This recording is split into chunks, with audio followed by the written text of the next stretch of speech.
अगदी जलद व अचूक बातम्यांसाठी पाहत रहा महामीडिया 24 सदैव तत्पर।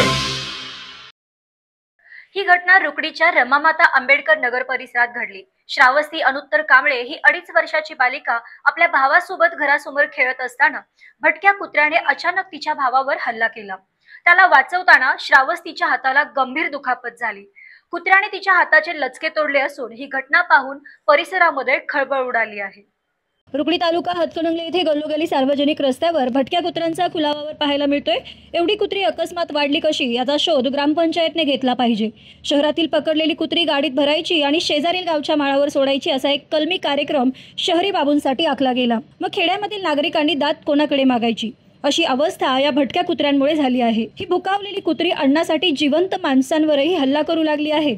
आज रुकडीमध्ये कुमारी श्रावस्ती अनुत्तर कांबळे ही 2.5 वर्षाची मुलगी घरासमोर भावासोबत खेळत असता भटक्या कुत्र्याने तिच्या भावावर हल्ला केला व ओरबाडले। भावाला सोडवताना तिच्या उजव्या हाताचा चावा घेतला व पळून गेले।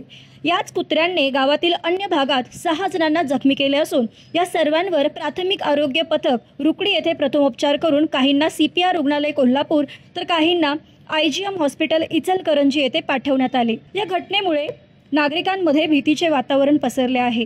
ही कुत्र्यांची दहशत मोडून काढण्यासाठी ग्रामपंचायतने पुढाकार घ्यावा अशी मागणी नागरिकांतून जोर धरत आहे।